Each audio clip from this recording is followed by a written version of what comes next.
Good evening mga boss. This is Kim of KMJL Surplus Trading. So another day, another unit na naman po yung ating isi-share sa inyo ngayon mga boss. Itong ating DA17W 4x4 automatic, syempre off-road setup po yan. So tapusin nyo po yung video mga boss para malaman nyo po yung kabuuang details and price ng ganitong setup.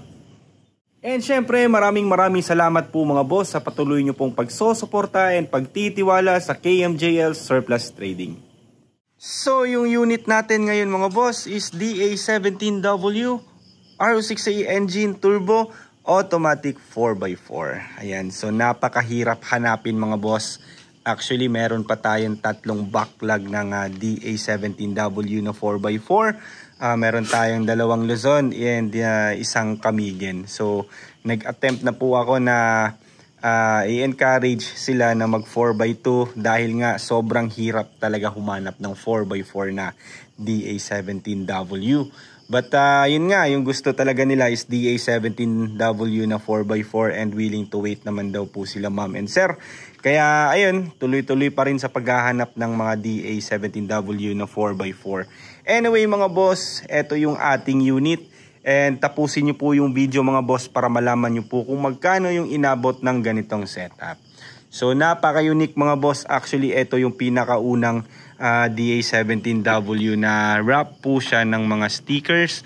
So mamaya ipapakita ko po sa inyo mga boss kung ano-ano yung mga design ng sticker na pina-add ni sir.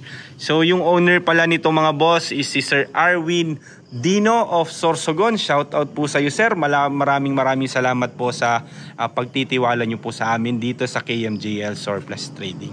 Ayan. So DA17W mga boss or wagon po yung unit ni sir. So pagka 17W mga boss, syempre matic po yan. Yung kanyang headlight is 3 layers. Ayan, ito po yung tinatawag natin na 3 layers. So syempre original po yung kanyang hood chrome.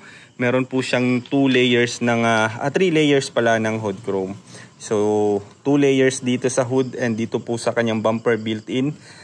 Yun nga lang, syempre mas makintab talaga yung mga brand new na replacement kasi brand new nga. So eto naman mga boss, original talaga yan.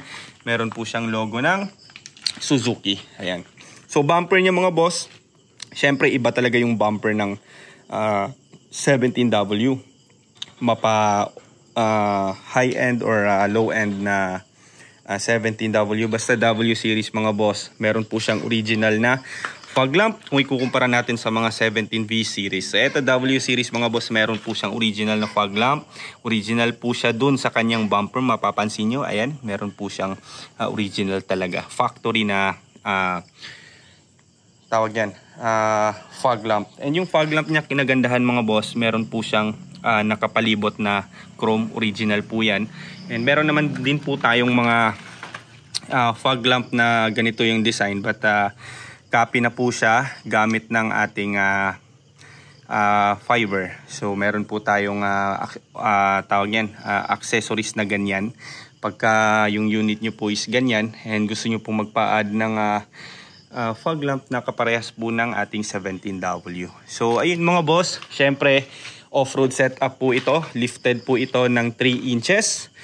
And alsakaha po yung ating proseso ng ating paglilift dito sa KMJL. So, syempre, meron po siyang additional na brand new rims and tires. So, yung size po ng ating tires is 185 by 65 R13.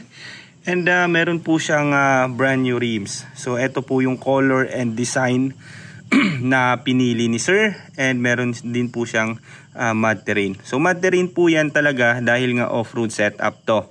Eh syempre para po mas magmukhang maangas, meron po tayong nilagay, pina-add po ni Sir Arwin itong ating fender flare. Made of fiber po yan mga boss, matibay, makapal and built-in na po siya. So hindi po siya detachable. So pwede naman po natin itong gawing body color, pwede natin gawing white.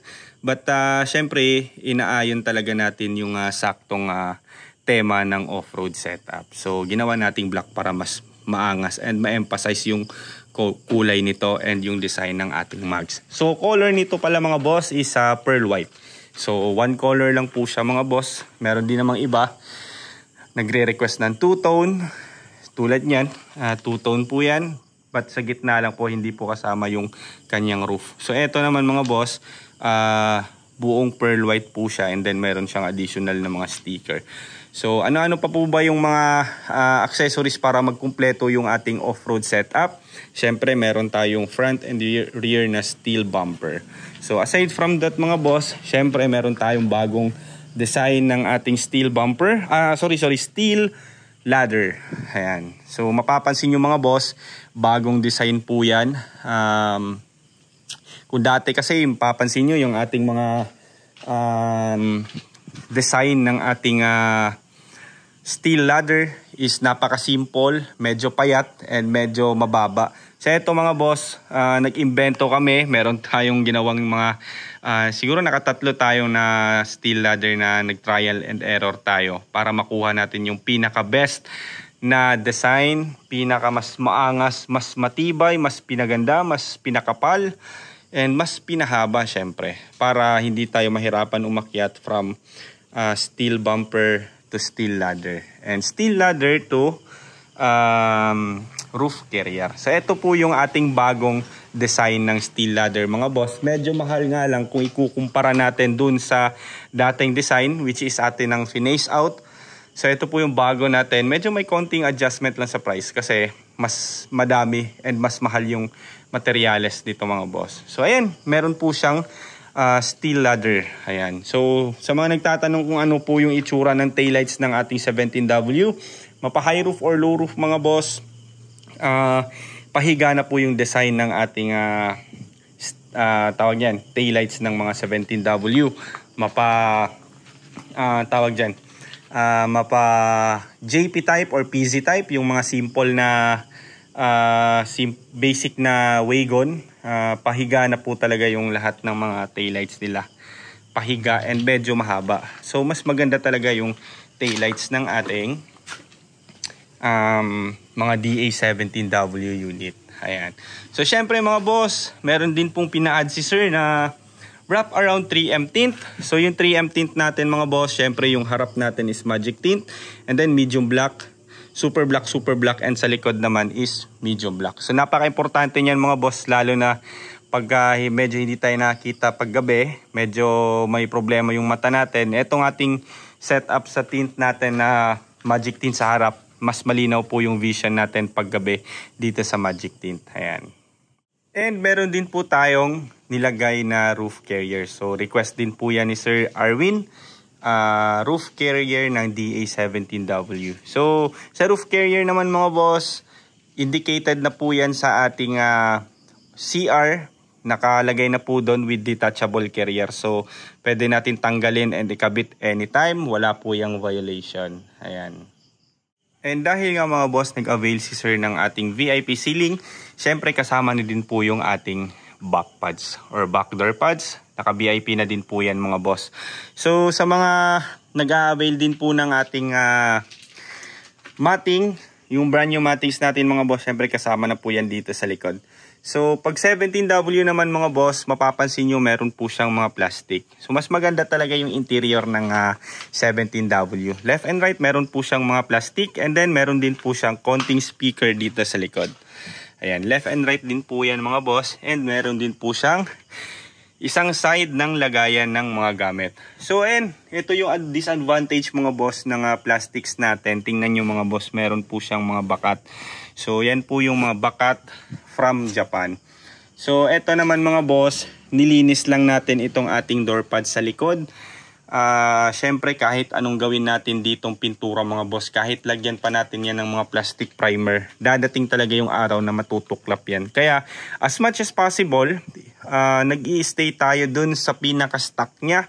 Syempre in the future talaga matutuklap talaga yan eh. Wala namang permanente sa pintura, lalo kung plastic, and always siyang may friction sa mga sumasakay. So nag-decide kami mga boss na linisan na lang i-detail natin. Di bali na yung mga konting gas-gas. At least mas maganda naman talaga tingnan yung original talaga eh.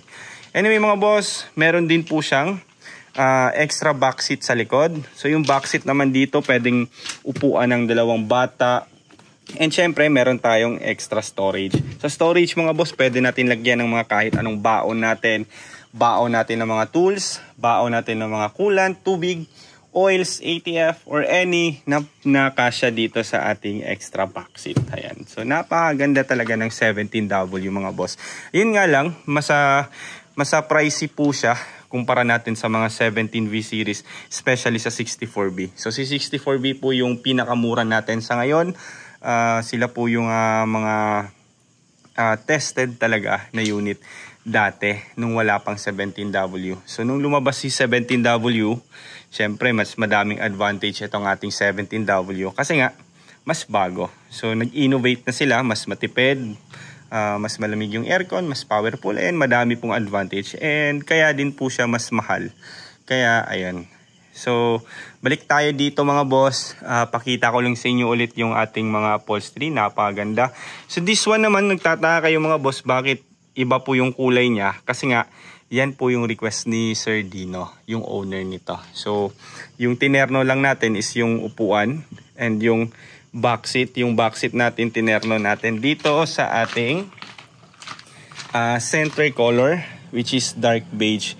So, mas pinili ko po mga boss na dark beige po yung color niya kasi nga mas prone po dito sa madumi. Especially pag pumapahid po yung mga tsinelas, mga sapatos dito, madudumihan to. So, mas makikita yung dumi pag light beige yung ating tinira dyan sa ating backseat. So, another advantage po ng ating 17W mga boss, meron po siyang charging port dito. 12 volts po yan. Ayan. So, pwede po mag-charge dito yung mga naupo sa likod. So, another na accessories pong pinalagay ni Sir is yung ating sticker. So, una-una mga boss, ito po yung first design na ni-request ni Sir. Meron pong apelyido nila, Dino Family, May God Always Keep Us Safe, and meron pong logo ng Angkla. So, I think nasa barko nagtatrabaho si Sir. And syempre meron po siyang sticker left and right dito sa ating doors. Meron po tayong 4x4 logo. And syempre yung compass. So mostly mga boss, ganyan po talaga yung pinapalagay pagka nagka off-road setup po tayo. Especially pag overland, meron po yung mga yung sa taas, yung tawag dyan, roof tent. Ayan, merong mga awning. Yung overland setup talaga mga boss, ganyan na ganyan po yung mga pinapalagay. Depende na lang kung saang angle po nila ipapalagay yung sticker. So aside from that mga boss, meron po siyang buong sticker sa back door. So siya din po nag-request niyan. Binigay niya sa atin yung layout, and then kami na po nagpagawa ng sticker. So I think ito po yung unang unit na nagpa-made to order sa atin na pinabalot talaga ng sticker. So lahat naman po talaga mga boss ng mga gusto nyo sa KMJL Surplus Trading, kayo po yung masusunod. Ayan. So another advantage and another kinagandahan ng 17W mga boss, kahit na basic setup lang po, basta DA17W, syempre meron po siyang original na spoiler. And meron din po siyang side skirt. Ayan. So ganito din po yung design ng ating side skirt sa kabilang side pag single slide. Pero tulad nito mga boss na dual slide, syempre pag dual slide kasi meron na po siyang kasamang automatic na step board. Ayan. So meron po siyang konting space dito between left and right kasi nga para po siya sa automatic step board. Ayan. So mamaya mga boss, i-demo ko sa inyo kung paano gumagana and paano gagamitin itong ating automatic power slide. So isa din po sa palatandaan mga boss kung paano natin aalamin kung yung unit na 17W is dual or single power slide ba. Ito lang po yan mga boss. Pag may nakita po kayong step board dyan, yung kulay black, pag may nakita po kayong step board dito sa side skirt, automatically dual power slide po yan mga boss.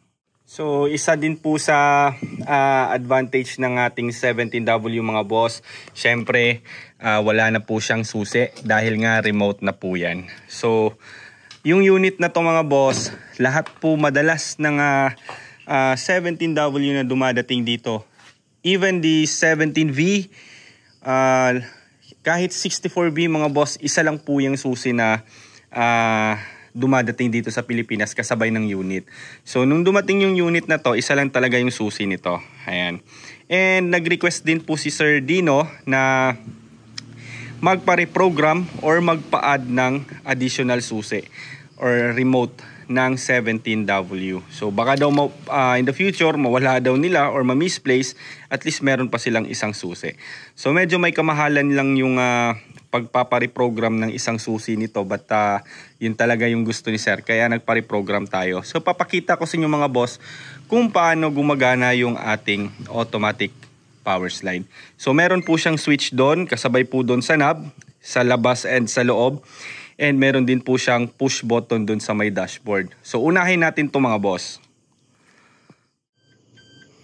So una pong switch niya mga boss, bukod dito sa susi, is itong ating push button sa ating dashboard. So unahin natin itong dito sa push button. Ayan, long press lang natin. Ayan. And then long press na naman natin for close. Ayan. And kasama na din dito sa kabilang side. Long press. Ayan. And then long press na naman natin. Ayan. Sasarado yan. So pwede din natin dito mga boss, pwede dito and pwede din dito sa pindutan. So halimbawa pipindutin natin yan. Ayan. And pwede din dito sa knob nya. Ayan.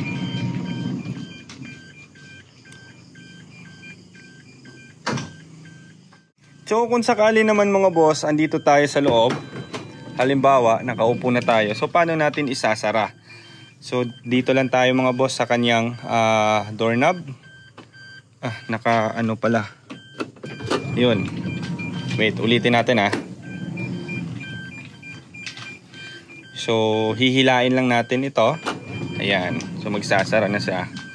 And kung sakali naman mga boss, tulad ng elevator, kung ihanlin tulad natin sa elevator mga boss, pagka halimbawa pasarado na yung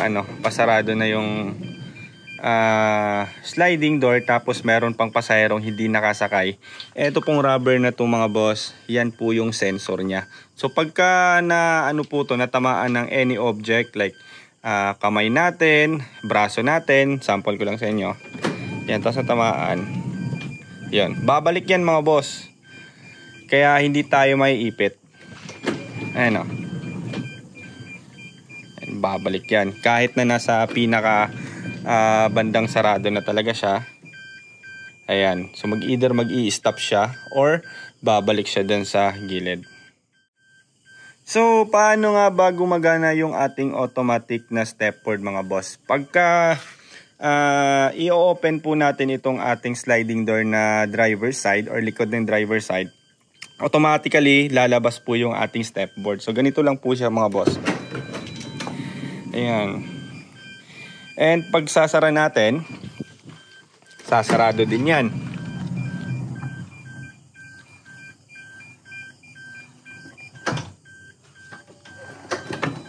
Ayun. So meron din tayong other options dito mga boss. Pwede natin i-off itong ating automatic sliding door. And pwede natin iiwan itong ating auto stepboard. So pag ima-manual naman natin mga boss, halimbawa nagmamadali tayo. Ayan, manual po yan. Basta i-off lang natin doon sa ating switch. Ngayon, although naka-manual yung ating sliding door, syempre gumagana pa rin yung ating stepboard kasi naka-on siya dun Yung ating stepboard mga boss, nakadepende siya dito sa ating sliding door. So, ayan Ayan, sara natin. Yun. So, another advantage ng ating sliding door mga boss, kasi di ba nasanay tayo sa mga manual na sliding door na kailangan talaga medyo lakasan natin yung pagsarado para malak ng maayos. Eto mga boss, meron tayong tinatawag na auto closer. Ayan, kahit isarado lang natin ng konti. Yun, kita nyo, ulitin ko Kahit wag na natin talagang isagad ng sarado mga boss, kusa na po siyang magsasara. Yun Yan. So yan po yung isang advantage ng ating sliding door. Kahit sa mga DA64W, basta may automatic sliding door mga boss, ganyan na ganyan po talaga. Same function po sila.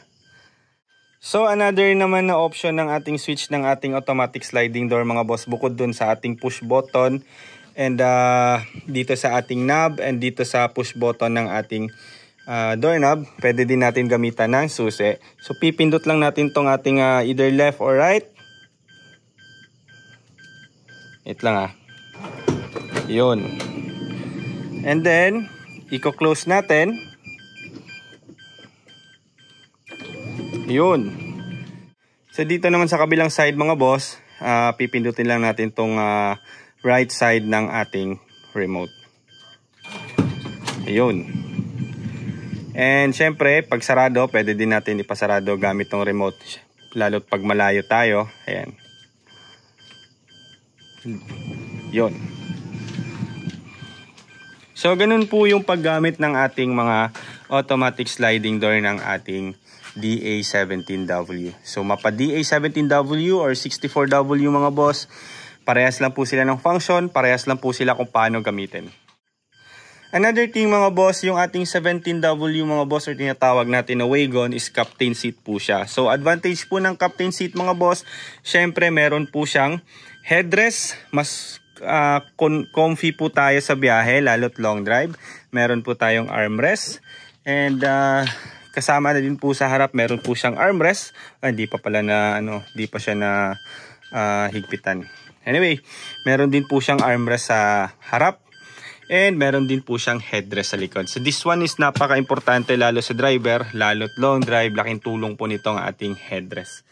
So another thing mga boss, yung ating captain seat or tinatawag natin dati na individual seat kasi meron po silang agwat kaya tinawag siya dati ng individual seat, but ngayon mas known po siya na captain seat.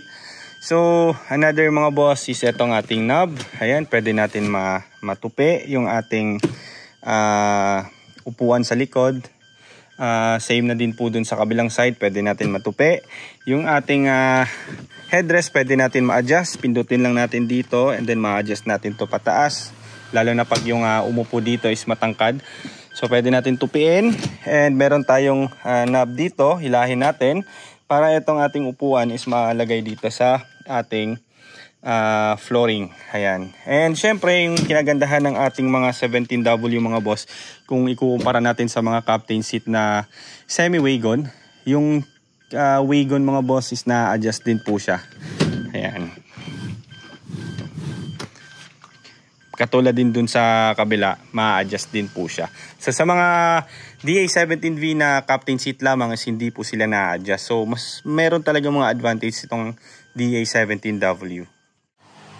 So syempre mga boss, kasama na din po dito yung ating heavy PMS. So ano-ano nga ba yung mga kasama sa heavy PMS? So syempre importante dyan mga boss, change oil, cleaning ng ATF or palit ng ATF oil. And then, cleaning ng throttle body, intake manifold, chine-check natin of course yung mga spark plug, coils, cleaning ng lahat ng sensors, mapamap sensor, knock sensor, mga zero to sensor, ang daming sensor nito eh. So, kailangan talaga isa-isahin natin. And then, under chassis, ball joints, tab link, brake pads, brake shoe, gear oil, ayan, madami mga boss. So, sulit na po yung ating package. Kasi lahat po ng package dito sa KMJL mga boss, lahat po ng unit, mapa simple setup pa yan, mapa basic setup or loaded mga boss, importante po yung ating heavy PMS. And then after heavy PMS, syempre nagsasagawa tayo ng road test. And after road test, malabo naman mga boss na wala tayong manonotice ng mga konting problema. Kahit napaka-minor, syempre hindi natin yan palalampasin. So ngayon, babalik tayo dito sa shop and then gagawin yung mga nailista natin or remarks na problema and then road test ulit hanggang sa wala na tayong makitang problema. Now, tulad nito mga boss na door to door delivery natin ito sa Sorsogon, dun sa Luzon, imposible din naman na sa 2 to 3 days na endurance test dito sa biyahe, wala tayong makikitang problema. Kaya naman, every time bumabiyahe tayo mga boss, syempre, dala-dala natin kung ano yung mga pwedeng dalhin na mga spare parts natin para kung sakali, magagawan pa natin ng solusyon kung sakaling meron lang. Pero di ko naman sinasabing mangyayari talaga, pero meron talagang mga pangyayari sa amin mga boss meron mga iilan talaga Kung nakikita nyo sa mga ibang vlog natin, pinapakita natin kung ano yung mga nagiging problema natin sa unit during endurance test natin or door-to-door delivery, which is napakaganda nun dahil before natin marirelease yung unit magagawan pa natin ng solusyon kung meron pa bang nakikitang problema or lumabas na problema. So common problem dyan mga boss, yung compressor biglang nawala yung lamig ng aircon, merong ibang nagmamalfunction na electric like yung lights or yung wiper hindi gumagana, so meron tayong dalang mga fuses and mga relays. Ayun. So, yun yung isang advantage din sa sa door-to-door delivery.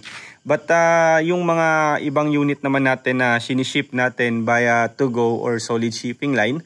So, from Davao City to Luzon, sa Luzon ipipick up or ipupull out yung unit ng owner. Syempre nagsasagawa tayo ng road test din dito sa Davao City, which is 200 to 300 kilometers back and forth po yan mga boss. So minsan kinabukasan pa tayo makakabalik dito sa shop. So sinisigurado talaga natin na wala nang magiging problema sa unit. And also halimbawa naman, hindi naman natin kasi malalaman kung kailan magkakaproblema ng minor yung unit na siguro pagpalagay na lang natin nakalimutan or pagkukulang sa trabaho or let's say biglang nasira talaga. Like example ko lang, biglang hindi gumana yung automatic sliding door, hindi gumagana yung power side mirror, ganon. Pwede naman naming daanan, especially pag sa Luzon, pag may biyahe tayo, syempre matik na yan, isasama natin yan sa mga list ng ating kumbaga errands natin doon sa Luzon. So importante pa rin mga boss yung after sales. Hindi ko kayo pababayaan hanggat kaya namin, hanggat kaya sa panahon mga boss. So far wala pa naman tayong tinalikuran na mga kliyente, especially sa Luzon. Kasi yung sa Luzon kasi hindi tulad dito sa Davao na sobrang daming mekaniko ng mga DA units, yung mga minivan natin. So importante talaga yan mga boss. Kaya wag po kayong mag-alala mga boss. So another example ko mga boss, meron kaming isang kliyente dun sa may bandang di ko lang matandaan kung Pampanga ata yun nagka-problema sila. So sabi meron naman daw mekaniko, yung pyesa lang daw yung kailangan nila, baka daw meron tayo. Kaya ginawa ko mga boss para at least makatulong tayo kahit papano, pinadalhan natin doon ng pyesa, pina-LBC. So ganun lang yung mangyayari mga boss, keep in touch na lang. And then kung meron kayong mga katanungan sa unit nyo, syempre message na lang kayo. And minsan nga matagal talaga tayong makapag-reply, especially sa sobrang daming inquiries, hindi rin natin lahat-lahat nare-replyan agad. Ayan, so wala tayong problema dito mga boss. Lahat naman gagawin natin hanggat sa makakaya natin. Hanggat buhay tayo mga boss, walang problema. So ayun. So presyo tayo agad mga boss. Yung kabuuang setup po ng ganitong unit, ulitin ko lang, DA17W automatic 4x4. High roof edition po siya mga boss. And dual power slide. So take note mga boss, automatic 4x4 po yan. Sobrang hirap hanapin kaya medyo mahal. So aside from that, yung mga nabanggit natin ng mga accessories, lahat-lahat po yan mga boss. Kasama na po yung lifted, mga stickers, lahat-lahat po na nabanggit natin mga boss is umabot po yan ng kabuuan na 485,000 pesos. So alam ko masashock kayo sa presyo nito. Yun nga yung sabi ko sa inyo mga boss.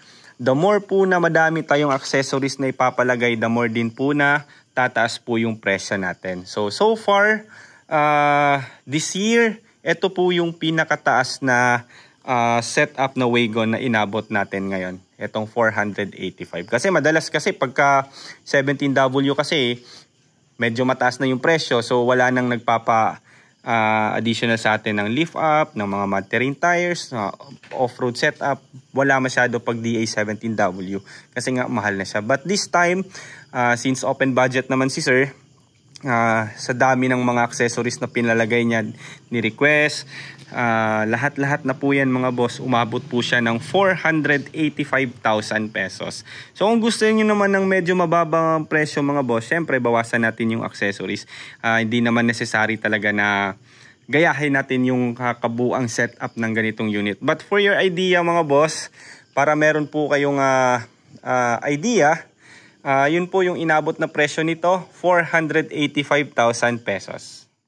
And sa 485,000 pesos mga boss, hindi pa po kasama dyan yung ating shipping papuntang Sorsogon. So sa mga mag-i-inquire sa atin mga boss, kung magtatanong kayo, pag-usapan na lang natin yung shipping fee. Depende po sa dami ng unit ng aming i-deliver. Depende din po sa layo, depende sa area po ninyo. Siyempre pag malayo, the more po mas mahal.